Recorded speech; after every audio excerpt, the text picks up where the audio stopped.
Olá, alunos, vamos para o dia 4, cabeçalho, nome completo e data, praticando com tirinhas. Mãe, posso tocar fogo no meu colchão? Não, Calvin.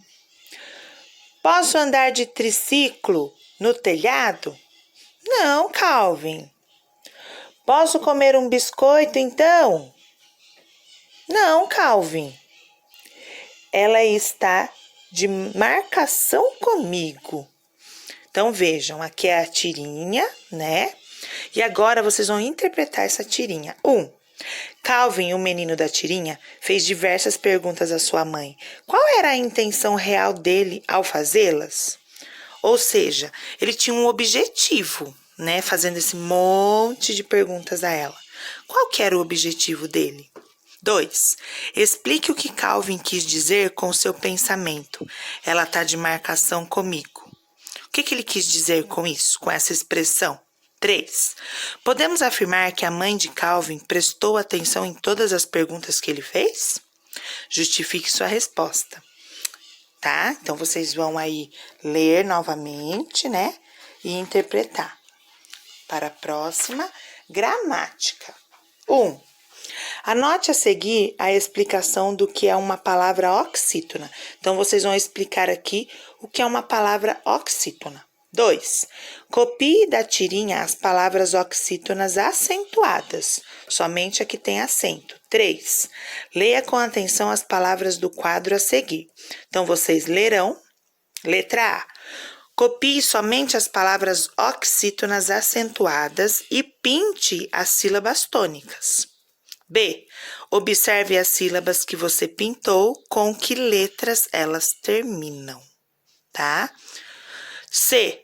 O que você pode concluir ao observar as terminações das palavras oxítonas acentuadas? Assinale a alternativa correta. Então, todas as oxítonas são acentuadas.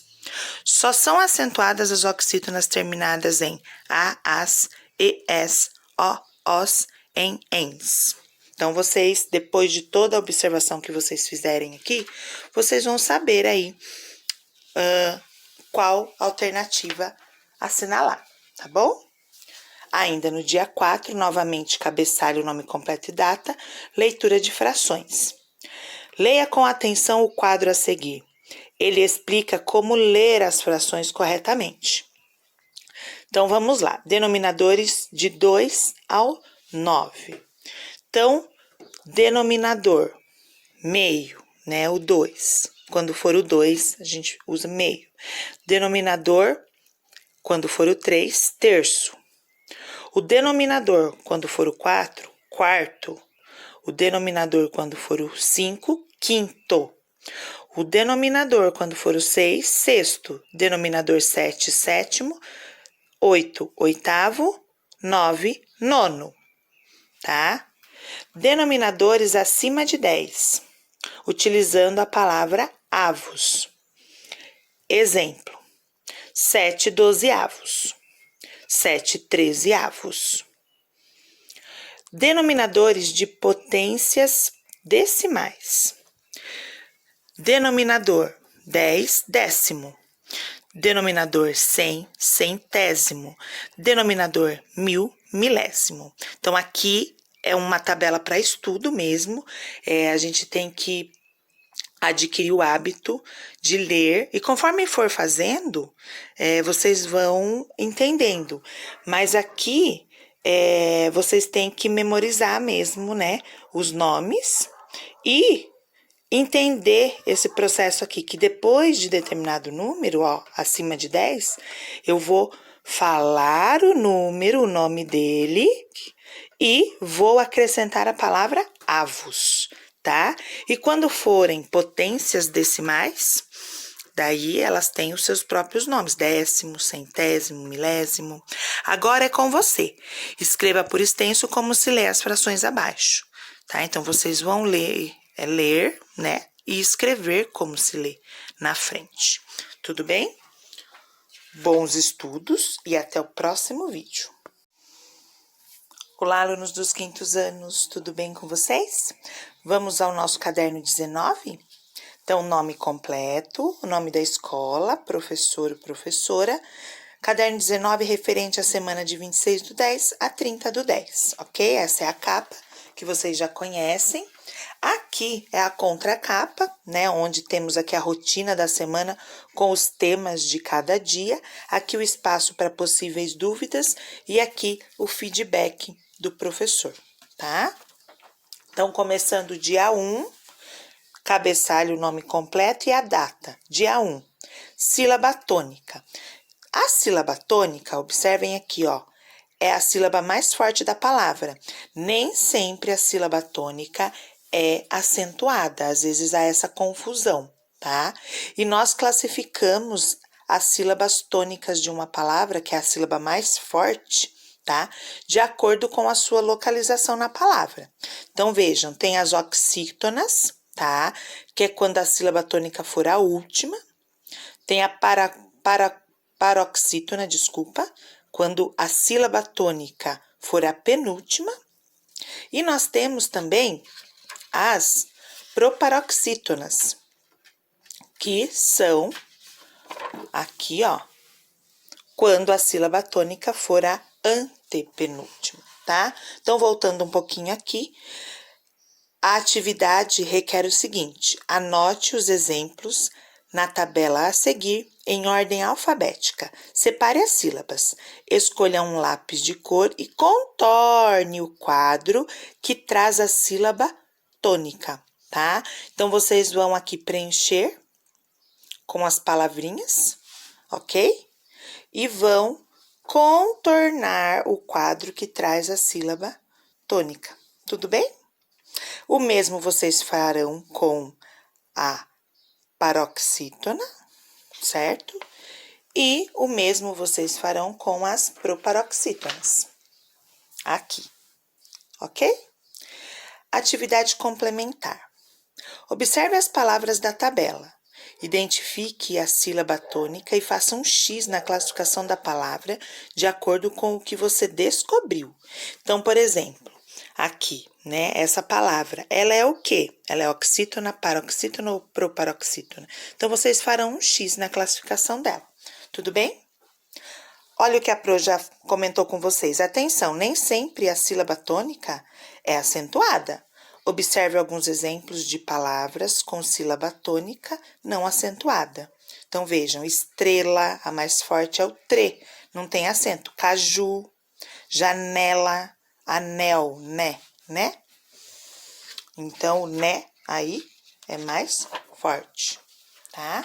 Continuando ainda no dia 1, trabalhando com frações. Temos aqui o cabeçalho novamente, nome completo e data. Aqui vocês têm aqui um exemplo de fração.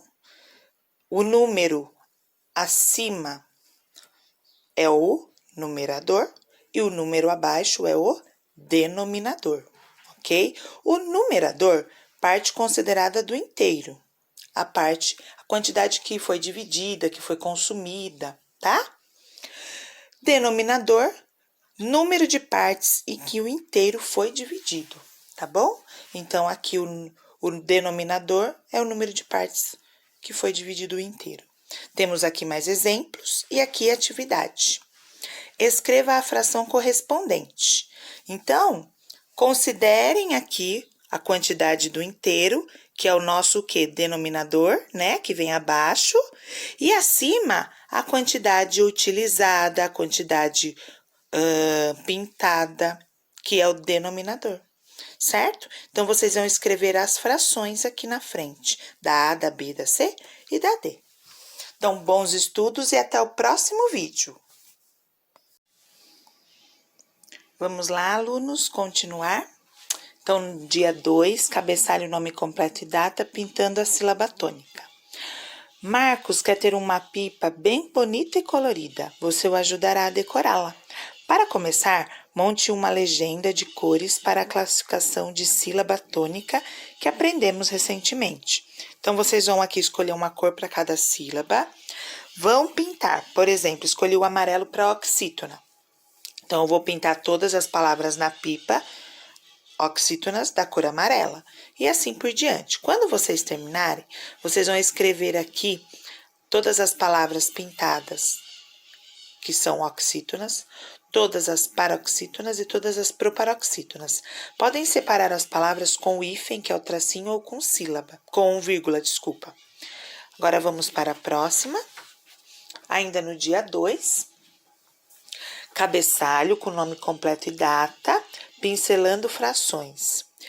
P. Mondrian passou por aqui e pintou várias formas geométricas. Represente em forma de fração as figuras pintadas por ele. Então, lembrando, figura geométrica foi dividida numa certa quantidade, não é? Depois, a quantidade pintada é outra quantidade, não é? E essas duas quantidades vão formar a fração. Então, vocês farão com as 4 figuras geométricas.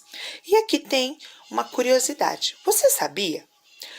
Pierre Mondrian foi um grande pintor neerlandês modernista que costumava pintar utilizando formas geométricas e as 3 cores primárias, vermelho, azul e amarelo. Então, você pesquisa um pouquinho na internet e você encontra as obras dele. É bem legal, tá bom? Bom estudo e até o próximo vídeo. Olá, alunos! Vamos para o dia 3. Cabeçalho, nome completo e data, de olho na notícia. 1. Leia o texto a seguir. Então, vocês lerão esse texto, tá? E já observem que tem palavras destacadas, certo? 2. Identifique as sílabas tônicas das palavras em destaque na notícia e circule-as. Então, vocês vão circular nas palavras em destaque do texto somente as sílabas tônicas de cada palavra. 3. Organize cada uma das palavras em destaque de acordo com a sílaba tônica na coluna correspondente à sua classificação. Então, por exemplo, todas as palavras que são oxítonas, vocês escreverão aqui, as paroxítonas aqui e as proparoxítonas aqui. Tudo bem? Vamos para o próximo. Ainda dia 3, cabeçalho, nome completo e data, desafio da semana. Marília e Roberta adoram brincar com os coelhos. Para chegar até os coelhos, elas precisam passar por 2 desafios. Vamos ajudá-las? Então, aqui nós temos um desafio e aqui outro, tá? Então, vamos ver qual é o primeiro desafio para que elas possam chegar nos coelhos. Cerca triangular. A soma de cada lado da cerca deve ser 8. Então, vocês vão preencher aqui com os números de forma que o número que vocês coloquem aqui, o resultado aqui dê 8. O número que você coloque aqui, o resultado dê 8. E o número que você coloque aqui, o resultado dê 8, tá? Então, bastante atenção. Agora, o próximo desafio, cerca quadrada. A soma de cada fileira da cerca deve ser 6. Então, aqui deve ser 6 e aqui deve ser 6. Aqui deve ser 6, aqui 6 e assim sucessivamente, tá? São desafios mesmo, tá bom? Bons estudos e até o próximo vídeo. Então, vamos agora, alunos, para o dia 5, cabeçalho, nome completo e data, na onda do mobile. Aqui tem uma definição de mobile. Mobile é o nome dado a aparelhos eletrônicos considerados dispositivos móveis. São extremamente populares e neles podemos usar programas denominados apps, os aplicativos. Então, agora começam as atividades. Leia os textos a seguir, que falam sobre 3 famosos apps de mobile. Complete o texto com as palavras dos quadros e faça depois o que se pede em cada um deles. Então, vocês terão aqui 3 textos. O primeiro é este, tá? Então, vocês completarão as lacunas com as palavras que estão neste quadro. E, em seguida, vocês vão anotar na tabela as palavras usadas para completar o texto. Separe as sílabas, posicionando as palavras com a última sílaba sempre no último quadro. Então, a primeira palavra né? Vocês vão escrevê-la aqui, separar a sílaba. Então, sempre colocando a última sílaba aqui. Sempre começa, então, do último para frente, digamos assim, né? Escolha um lápis de cor e contorne o quadro que traz a sílaba tônica. Então, o quadro onde estiver a sílaba mais forte, vocês vão contornar, ok? Todas as palavras do quadro possuem a sílaba tônica em qual posição? Então, depois de ter feito, vocês responderão aqui, tá? Vamos para a próxima. O próximo também é outro texto que fala sobre uma app. Vocês farão a mesma coisa, completarão as lacunas com as palavras do quadro. Em seguida, vocês separarão as sílabas aqui das palavras, né? Mesmo direcionamento, posicionando as palavras com a última sílaba sempre no último quadro. Escolha um lápis de cor e contorne o quadro que traz a sílaba tônica. Mesma coisa da anterior. Daí vocês responderão: todas as palavras do quadro possuem a sílaba tônica em qual posição? Responderão. O mesmo vai acontecer com esse próximo texto, que também fala sobre outro app. Mesma coisa, separar as sílabas, né? Circular a sílaba tônica, a mais forte. Responder aqui a pergunta. E agora vamos lá. Você deve ter notado que em cada um dos textos as palavras que escreveu possuem a sílaba tônica em posições diferentes. Complete as informações a seguir. Então, vejam, sílaba tônica, daí tem a explicação, tá? E da sílaba tônica nós temos a classificação delas, tá? Então, vocês vão completar aqui. Por exemplo, a oxítona. Quando a sílaba tônica está na sílaba, em qual dos textos todas as palavras lacunadas eram oxítonas? Daí vocês vão escrever o nome do texto aqui embaixo, tá bom? Então, vejam, aqui é o que faz ela ser oxítona, paroxítona e proparoxítona, e aqui o nome dos textos em que aparecem cada uma delas, tá bom? Continuando, cabeçalho, nome completo e data, conhecimento na prática. Aprendemos um pouco sobre as frações recentemente. Complete o quadro a seguir, que o ajuda a mostrar os conhecimentos que adquiriu na prática. Então, vejam, nós começamos lá a falar de numerador e denominador, né? Então, aqui, nessa fração, aqui tem uma fração, certo? Quem é o numerador? Quem é o denominador? Representando a fração. Então, vocês podem representar a fração aqui. Escreva por extenso. Lembra que na última aula nós falamos como escrever a fração por extenso? Como eu leio a fração? Então, vocês farão isso com todas estas figuras que representam a fração, tá bom? Então, bons estudos e até o próximo vídeo.